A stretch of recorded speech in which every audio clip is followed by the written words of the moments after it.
Los gobiernos de todo el mundo están introduciendo nuevas regulaciones que abordan específicamente el sector de las criptomonedas. Algunas para bien, otras para mal, pero al menos todo el mundo conocerá cuáles son las normas. Mientras tanto, el gobierno de los Estados Unidos ha sido negligente.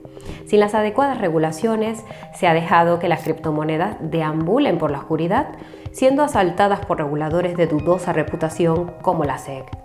Es una política deficiente y por tanto no funciona. El Congreso no puede ignorar a las criptomonedas para siempre ni tampoco acabar con ellas. Esto significa que es solo cuestión de tiempo que las leyes sobre criptomonedas lleguen a los Estados Unidos. Hoy analizamos algunas de las propuestas más recientes, las probabilidades de que se conviertan en ley y lo que significan para el sector de las criptomonedas. No te lo pierdas. Empezaremos recordándote cómo se aprueban las leyes federales en los Estados Unidos. No obstante, si es un tema que dominas, no dudes en utilizar las marcas de tiempo para saltarte esta sección. El Congreso de los Estados Unidos consta de dos cámaras, la Cámara de Representantes y el Senado. Las propuestas legislativas, también conocidas como proyectos de ley, pueden ser redactadas por cualquiera, pero para que el Congreso las considere, tienen que ser presentadas por un miembro del Congreso. Los nuevos proyectos de ley pueden empezar a tramitarse en la Cámara de Representantes o en el Senado. Tras su presentación ante la Cámara o el Senado, un nuevo proyecto de ley será examinado primero por un subcomité y después por un comité de miembros que se centran en un área política específica. En esta fase, los legisladores pueden invitar o, en algunos casos, obligar a expertos defensores y opositores a comparecer y prestar testimonio. Si tanto el subcomité como el comité acuerdan seguir adelante con el proyecto de ley, este se transmite al Pleno de la Cámara, donde la dirección del partido mayoritario lo programa para su consideración por toda la Cámara.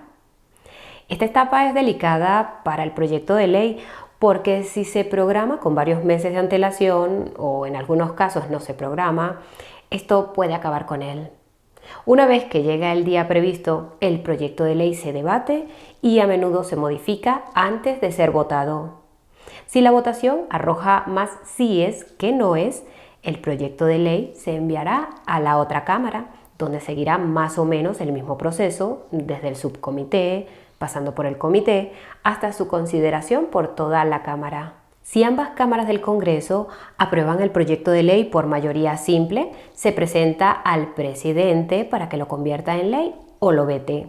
Dato curioso, si el presidente no actúa en el plazo de 10 días, el proyecto se convierte automáticamente en ley.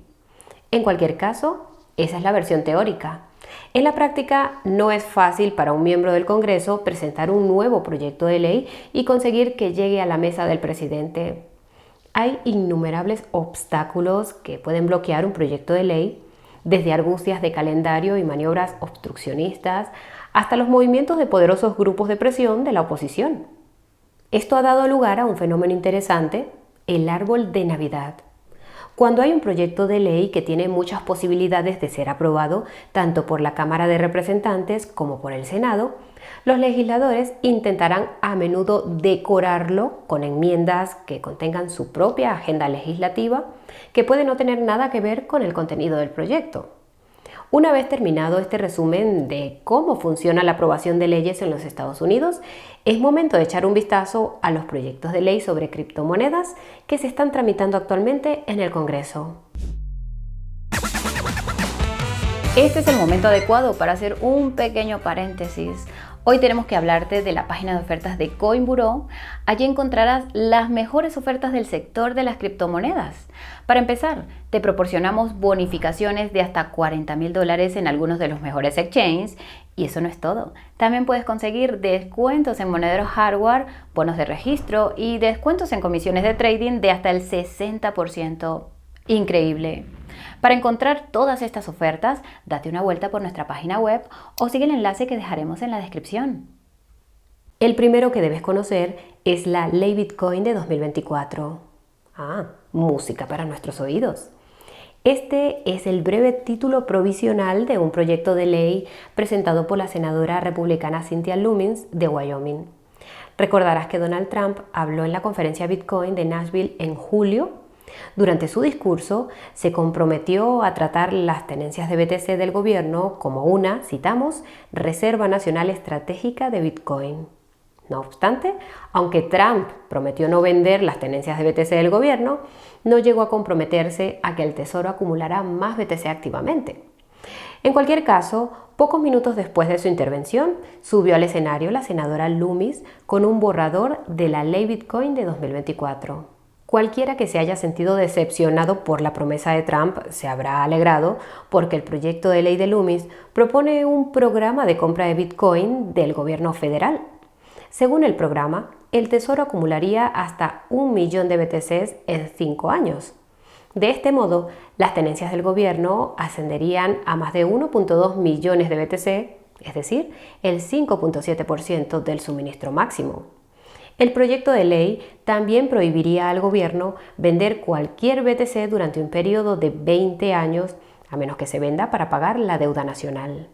Loomis afirma que los Estados Unidos estarán, citamos, libre de deudas gracias a Bitcoin, pero esto parece una quimera porque la deuda nacional de este país se sitúa actualmente por encima de los 35 billones de dólares.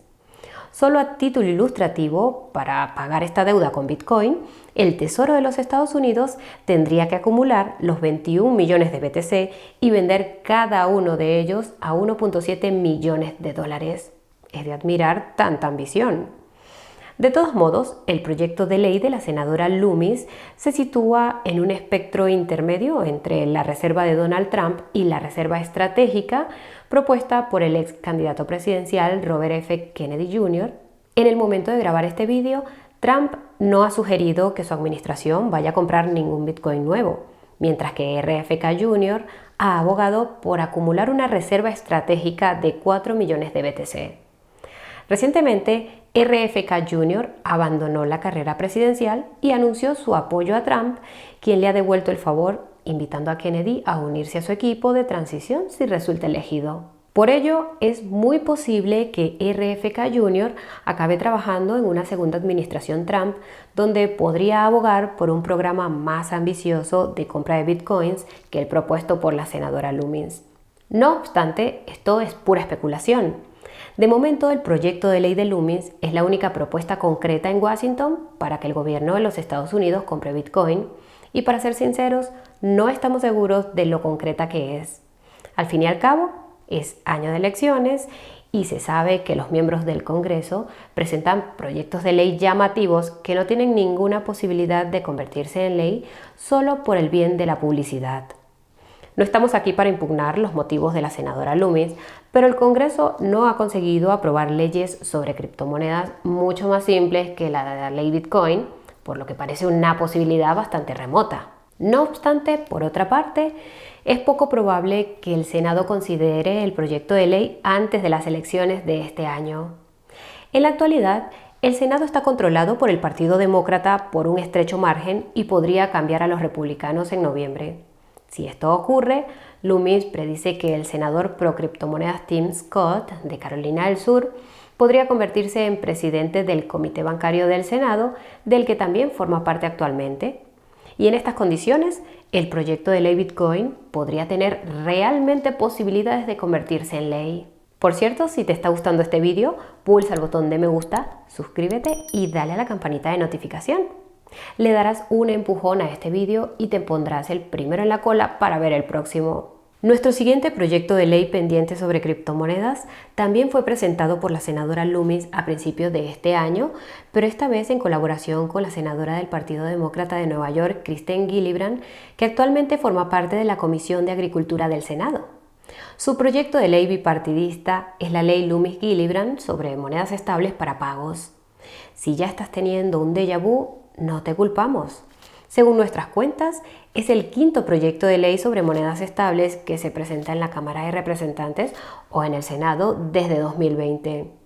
Entre ellos están el proyecto de ley de claridad para las monedas estables para pagos de 2023 y un proyecto de ley muy similar presentado en la Cámara de Representantes por Patrick McHenry, presidente republicano del Comité de Servicios Financieros. El proyecto de ley Loomis-Gillibrand sustituye a un proyecto anterior presentado por las dos senadoras en 2022 y luego reintroducido en 2023, la Ley de Innovación Financiera Responsable. Este proyecto de ley, al igual que la FIT 21 aprobada en la Cámara de Representantes a principios de este año, era un intento de regulación exhaustiva de las criptomonedas que probablemente tendría dificultades para pasar por el actual Senado. La legislación sobre monedas estables también ha fracasado en múltiples ocasiones, pero se le sigue dando prioridad como el primer paso más viable hacia la regulación de las criptomonedas. El motivo es que las monedas estables son más aceptables para los legisladores escépticos que otras criptomonedas. Al fin y al cabo, apoyar la emisión y el uso de monedas estables en los Estados Unidos es apoyar la continua dominancia del dólar en todo el mundo. Puede que la desdolarización de la economía mundial se esté produciendo lentamente, pero es un fenómeno real que probablemente continuará. Por ello, ayudar a las monedas estables en dólares a mantener su liderazgo parece una victoria fácil para el Congreso. Y eso por no mencionar el beneficio material que supone para el Tesoro que los emisores compren deuda del gobierno de los Estados Unidos para respaldar sus monedas estables. Así pues, la regulación de las monedas estables es una buena droga de entrada para el Congreso. Pero, ¿es buena para las monedas estables? Veamos. La ley Loomis-Gillibrand hereda muchas de las disposiciones de anteriores proyectos de ley sobre monedas estables. Puedes pensar en estas medidas como en el paquete inicial para un proyecto de ley de monedas estables. Por ejemplo, se exigiría a los emisores de monedas estables en dólares que mantuvieran reservas 1-a-1 en efectivo o equivalentes líquidos similares como letras del Tesoro de los Estados Unidos a corto plazo. También tendrías que presentar certificados mensuales de sus reservas, aplicar disposiciones contra el blanqueo de capitales y cumplir las sanciones internacionales impuestas por el gobierno de los Estados Unidos y sus aliados. Esto es bastante habitual. El proyecto de ley también prohíbe totalmente las monedas estables algorítmicas. Tras el desastroso hundimiento y pérdida de paridad de la moneda estable algorítmica Tether en los Estados Unidos en 2022, esto tampoco es sorprendente. Aunque cabe señalar que la definición de monedas estables algorítmicas del proyecto de ley parece lo suficientemente amplia como para incluir estructuras novedosas como la moneda estable DAI, que podría ser víctima del proyecto de ley.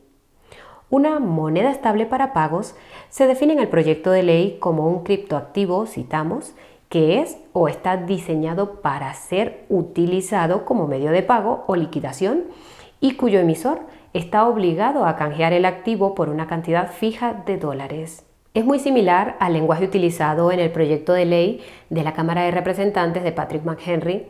En particular, abre la puerta a los pagos con criptomonedas, lo que podría ser positivo para las criptomonedas centradas en los pagos. Es decir, criptomonedas que soportan contratos inteligentes, ya que básicamente todas las monedas estables se construyen sobre este tipo de criptomonedas, entre las que cabe destacar a Ethereum y Solana. Da para reflexionar. Ahora bien, el proyecto de ley de Loomis y Gillibrand es más específico en lo que se refiere a quién puede emitir monedas estables y cómo se regularán. Se diseñó concretamente para preservar el sistema bancario dual estatal y federal de los Estados Unidos e impedir su desestabilización por los emisores de monedas estables. Como tal, el proyecto de ley permite a los bancos estatales y federales emitir monedas estables al amparo de sus reglamentos vigentes. También obliga, de hecho, a los emisores de monedas estables a convertirse en un tipo limitado de banco.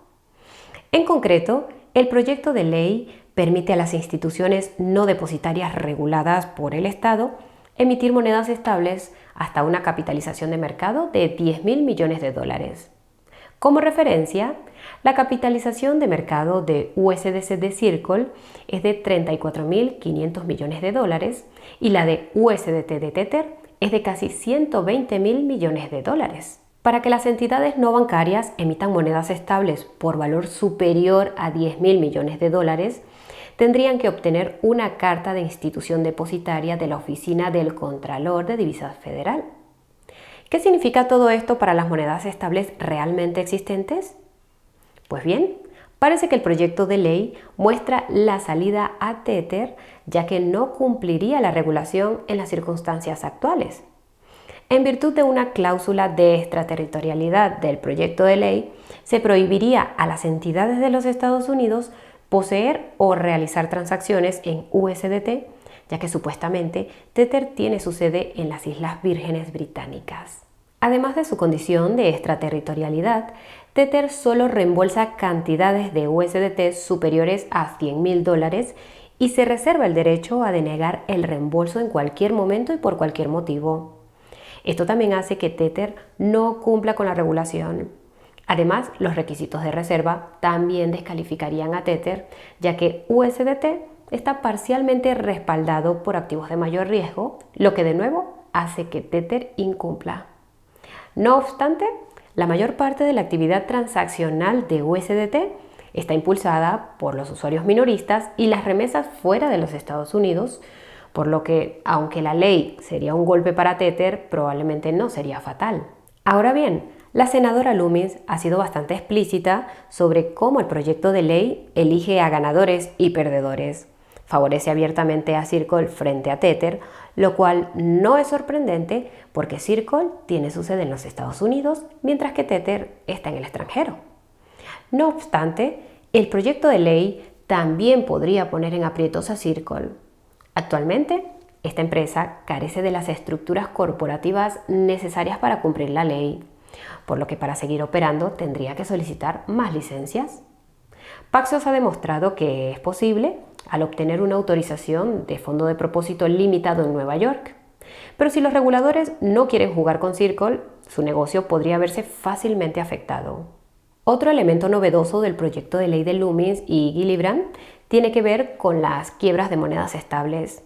Si un emisor se declara insolvente, se encargaría de ello la Corporación Federal de Seguros de Depósitos. En esencia, esto significa que las quiebras de monedas estables se gestionarían de forma similar a las quiebras bancarias. Esto es bastante ambicioso y puede ser difícil conseguir que los escépticos de las criptomonedas en el Congreso voten a favor de esta cláusula. La senadora Gillibrand ha dicho que el proyecto de ley se redactó en colaboración con los organismos federales y estatales pertinentes y ciertamente parece que fue así. En última instancia, este proyecto de ley no trata tanto de legitimar las monedas estables existentes y añadir protecciones a los consumidores como de dar poder a los bancos frente a los emisores de monedas estables. Esto no es precisamente una gran noticia para los emisores de monedas estables, a menos que Circle pueda obtener las licencias necesarias para seguir operando, en cuyo caso Loomis y Gillibrand le están otorgando el monopolio en los Estados Unidos. Eso, por supuesto, sería bueno para Circle y para el gobierno de los Estados Unidos. Tener un monopolio de monedas estables sujeto a fuertes regulaciones por parte del gobierno federal es una receta para la centralización y la censura. Lo cierto es que el actual duopolio Circle-Tether no es especialmente descentralizado o resistente a la censura. Ambos congelan activos habitualmente a instancias de gobiernos de todo el mundo. De hecho, es probable que una regulación que acerque las monedas estables al ámbito de los bancos y los reguladores federales agilice aún más este proceso. Y en este sentido, el proyecto de ley Loomis-Gillibrand es un recordatorio del dilema regulatorio de la industria de las criptomonedas en los Estados Unidos. Básicamente, estás condenado si lo haces y condenado si no lo haces. Sin una regulación coherente, es probable que la SEC siga acosando al sector sin control. El presidente Gensler ha llegado a decir que las monedas estables son valores, lo cual es una locura. Está claro que no podemos seguir así. El proyecto de ley Loomis-Gillibrand y el proyecto paralelo del representante McHenry en la Cámara no clasificaría las monedas estables como valores. Aunque esto debería mantener a raya a la SEC, las criptomonedas estarían sujetas a un control más invasivo por parte del gobierno y la Reserva Federal. Todo lo que no confiera al gobierno un mayor control sobre las criptomonedas tiene pocas probabilidades de convertirse en ley en el actual Congreso. Por otra parte, la temporada electoral se acerca rápidamente. Como dijo la senadora Loomis en abril, citamos, nos acercamos a ese momento en el Congreso en el que la política se impone a la regulación. Así es. La posibilidad de que los partidos demócrata y republicano aprueben una legislación bipartidista este año se ha vuelto extremadamente limitada. En agosto, el líder de la mayoría en el Senado, Chuck Schumer, dijo en una llamada de Zoom llena de peces gordos de la industria de las criptomonedas que confiaba en que, citamos, conseguiría aprobar algo en el Senado este año, diciendo, citamos, creo que podemos conseguirlo. Entonces tendrá que darse prisa porque el Senado solo estará reunido 15 días más antes de las elecciones, a menos que gente como Loomis, Gillibrand y McHenry puedan ejecutar una maniobra de árbol de Navidad. Es bastante probable que no veamos ninguna legislación sobre criptomonedas aprobada hasta 2025. Si estuviéramos en tu lugar, no pensaríamos que el presidente Biden promulgara la ley Bitcoin en breve. El año que viene, sin embargo, es posible que la Cámara de Representantes, el Senado y la Casa Blanca estén controlados por los republicanos. Esto no garantiza que se apruebe ninguna ley beneficiosa para las criptomonedas, pero probablemente reduciría el poder de los criptoescépticos en el Congreso. Si esto ocurre, es probable que el contenido de cualquier nuevo proyecto de ley sobre criptomonedas que se presente no tenga que apelar en absoluto a los criptoescépticos y además puede que sea más fácil aprobarlo en ambas cámaras del Congreso. Esto podría ser una victoria significativa para la industria de las criptomonedas y hacer que los próximos años sean coser y cantar en comparación con el actual clima regulatorio. Por el contrario, tanto el Senado como la Casa Blanca podrían seguir bajo control del Partido Demócrata. Esto significaría probablemente más de lo mismo para el Congreso, donde el compromiso con los escépticos es esencial para poner en marcha cualquier iniciativa relacionada con las criptomonedas. Pero si el Congreso cambia poco, el cambio de presidente podría sentirse con más fuerza. En otras palabras, la pelota estará en el tejado de Kamala Harris. Ella podría restablecer la relación del Partido Demócrata con las criptomonedas si realmente quisiera. Podría tomar la iniciativa y animar a su partido a trabajar con la industria para conseguir la aprobación de regulaciones razonables. Por otra parte, todavía no ha mencionado las criptomonedas en absoluto durante su campaña.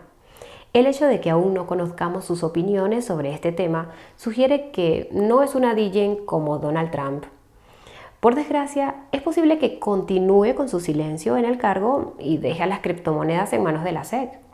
No obstante, a menos que Harris resulte ser abiertamente hostil a las criptomonedas, sospechamos que durante los próximos 4 años veremos más legislación y menos movimientos de la SEC. Esta institución se ha vuelto muy impopular y esto ha creado una verdadera sensación de urgencia en torno a la regulación en ambos lados del pasillo. En los Estados Unidos ya es tan necesario que parece inevitable que se apruebe uno de estos proyectos de ley. Esperemos que el que se apruebe haga más bien que mal al sector. Crucemos los dedos. Y hasta aquí el video de hoy. Haznos saber qué tipo de regulación sobre criptomonedas te gustaría ver en los comentarios. Pulsa el botón de me gusta si no quieres que el gobierno de los Estados Unidos se haga con los 21 millones de BTC. Y no olvides suscribirte y activar la campanita de notificación para estar al día de lo que los políticos intentan hacer con tu cartera. Como siempre, muchas gracias por acompañarnos hasta el final. Nos vemos muy pronto. Chao, chao.